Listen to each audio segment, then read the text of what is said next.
दोस्तों नमस्कार। 78 lakh EPS 95 pensioner शायद वो इसी जगहों का तलाश रहता है। और मैं ऐसा क्यों कह रहा हूँ, क्योंकि मैं हूँ आज दिल्ली के इस जंतर मंतर पर। तमाम ऐसे वीडियोस इसी जंतर मंतर से आते हैं जहाँ अभी आप देख रहे हैं सरकार के द्वारा यहाँ पर घेराबंदी कर दिया गया है। और इस घेराबंदी के अंदर ही जब भी कुछ प्रोटेस्ट होता है तो लोग इनके अंदर में आके अपनी बातों को रखना चाहते हैं और सरकार को आगाह करना चाहते हैं कि भाई हम पीड़ा में हैं, हम कष्ट में हैं।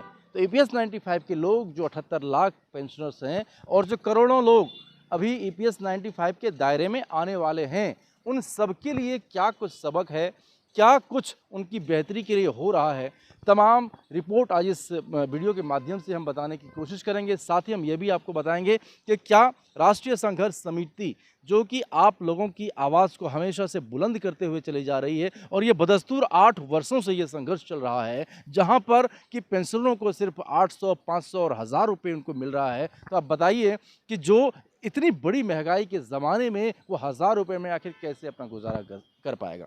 सवाल दूसरा ये है कि सरकार से ये लोग कोई भीख नहीं मांगते, ये अपना ही पैसा, अपना ही जमा पूंजी जो सरकार के खाते में इन्होंने पाई पाई का पैसा जमा किया है, और वो उस वक्त किया है अपने बुढ़ापे को सिक्योर करने के लिए। बुढ़ापे की लाठी, बुढ़ापे का सहारा होता है उनका ये पेंशन। लेकिन अब उन पेंशनों पर कोई बात करने को तैयार नहीं है। तमाम रिपोर्ट मैंने आपको राष्ट्रवन न्यूज़ चैनल के आधार पर मैंने आपको दिया, जो कि बिल्कुल सत्यापित न्यूज़ मैंने आपको दिया है। और हमेशा से हमारी यही गुजारिश होती है कि जो भी हो पेंशनर के हित की बात होनी चाहिए, और इसकी सवाल भी और इसका जवाब भी हम कोशिश करते हैं कि मंत्री और विधायकों से इसके बाबत में बात किया जाए। तो जो हम वीडियोस आपको दिखा रहे हैं, साथ ही साथ हम ये भी आपको बताते हैं कि भाई देखिए, जब इसी जंतर मंतर पर जब आपका आंदोलन हुआ था, जब ईपीएस 95 का आंदोलन हुआ था, राष्ट्रीय संघर्ष समिति उनके अगुवा बने और तमाम बहुत सारे ऐसे सांसद यहाँ पर आए, अपने अपने विचारों को इन्होंने रखा। आपने बाकायदा उस वीडियो के माध्यम से भी देखा है। लेकिन उस सब का फलसफा क्या हुआ? क्या उन पर भी नेताओं के कान पे कोई जू रेंगी? क्या संसद में इसकी बात हुई? और यदि बात हुई तो आखिर इसको अमली जामा कब पहनाया जाएगा? ये बहुत बड़ा सवाल है। सवाल दूसरा ये भी है कि क्या लाखों पेंशनर जो दिन रात इसी प्रतीक्षा में हैं, इसी की उम्मीद लगाए हुए सरकार की तरफ अपनी आंखों को टिकाए बैठे हुए हैं, और ये सोचने पर विवश हो जाते हैं कि सरकार इस महीने से, इस तारीख से उनके खाते में पैसे डालना शुरू कर देगा। जिस तरीके से सरकार इस बात के वादा करती है कि हम किसानों को सम्मान निधि के रूप में 6000 रुपये, और जब उनकी संख्या आप देखेंगे तो लाखों और करोड़ों में पहुंच जाती है। तो ऐसी व्यवस्था ईपीएस 95 पेंशनरों के लिए आखिर कब बनेगी? बड़ा सवाल यह है कि क्या 7500 डीए और मेडिकल की बात जो ईपीएस 95 के लोग लगातार करते हुए आ रहे हैं, क्या इन पर कोई सुनवाई भी होगी, या फिर इनके बातों को सिर्फ गोल मटोल करके टाल दिया जाएगा, इनके बातों को किसी ना किसी तरीके से नज़रअंदाज कर दिया जाएगा, और वो उसकी आगाज़ यदि कुछ होगा तो वो क्या ऐसी जंतर मंतर इसका सबूत बनेगा? बड़ा सवाल ये है कि क्या जिस तरीके से अभी तक के रिपोर्ट के मुताबिक मैं आपको बता रहा हूँ, जिस तरीके से ईपीएस 95 के लोग, चाहे वो श्रम मंत्री हो, चाहे वित्त मंत्री हो, तमाम ऐसे लोगों से उनकी मुलाकात होती है, और सभी मंत्री एक स्वर में एक ही बात बोलते हैं कि हमें आप लोगों की स्थिति को देखकर बड़ी चिंता होती है, बड़ी दुख होती है कि आपकी ऐसी स्थिति नहीं होनी चाहिए। तो मैं आपसे ये सवाल पूछना चाहता हूँ मंत्री जी कि ये इन जो बुजुर्गों की ऐसी हालत है, इसके कसूरवार कौन है? आप कसूरवार हैं, या फिर ये ऐसे ईपीएस 95 के लोग कसूरवार हैं जिन्होंने आपके खाते में, ईपीएफओ के खाते में अपना पाई पाई जमा किया है?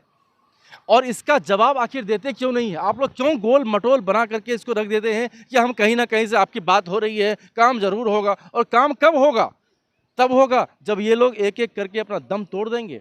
तब होगा जब एक एक घरों से सारे ईपीएस 95 के लोगों की अर्थी निकलेगी, तब इसका काम होगा, या फिर इनको जीते जी इनको पैसा मिलेगा?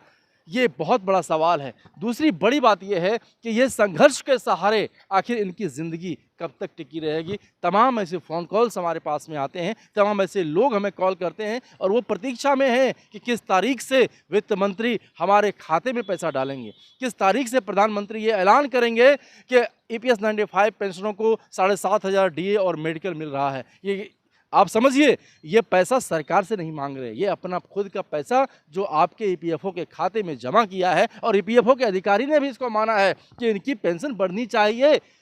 तो आखिर ये बीच का जो फासला है, आखिर ये इतना बड़ा फासला क्यों हो जाता है? और इस फासले के बीच में एक पुल का काम आखिर सरकार क्यों नहीं करती है? एक बहुत बड़े सवाल के साथ में क्यों? क्योंकि आज ईपीएस 95 पेंशनर की स्थिति ये हो गई है कि तमाम ऐसे हालात उनके सामने आते रहे हैं, और वो अपनी ज़िंदगी को जीने के लिए इस कदर मजबूर हैं कि वो एक-एक पैसों के पाई-पाई के मोहताज हो रहे हैं। और वो तब ऐसी स्थिति है जब उन्होंने खुद पैसा जमा किया है। आप वृद्धा पेंशन के नाम पे 3000 रुपये, महिलाओं के सम्मान निधि के नाम पर 2500 रुपये का इसी दिल्ली में आपने ऐलान किया था, याद है ना आपको? महाराष्ट्र में लाडली बहना योजना, आप पैसे दे रहे हैं या नहीं आप देने में समर्थ हो रहे हैं, लेकिन वोट तो आपको मिल रहा है, वोट तो आप खरीद रहे हैं ना उनके पैसों से। तो जब वोट लेते हैं, और मैं आपसे भी बोलना चाहता हूँ पेंशनरों, जब वोट आप देने के लिए जाते हैं तो क्या दिमाग में होता है? अभी हाल ही में हमने महाराष्ट्र के चुनाव में देखा है, देवेंद्र फडणवीस जी ने आप लोगों के साथ में मुलाकात की, और मुलाकात में क्या हुआ? उन्होंने क्या बोला था? हमारी सरकार बनने दीजिए, हम आप लोगों को लेके जाएंगे, प्रधानमंत्री के सामने बैठाएंगे और हम उनसे बातचीत करेंगे और आपको पैसा जरूर मिलेगा। लेकिन क्या हुआ उसका? बहुत सारे ऐसे सवाल हैं जिनका जवाब ढूंढना बेहद ज़रूरी है, और यह सरकार को लाजमी है कि सरकार ऐसे ईपीएस 95 पेंशनों की तरफ देखे और उनके मुद्दे पर सख्त से सख्त और जल्द से जल्द ये कार्रवाई करे। इसी उम्मीद के साथ मैं कुंदन वशिष्ठ, दिल्ली जंतर मंतर से। बहुत बहुत शुक्रिया, बहुत बहुत शुक्रिया।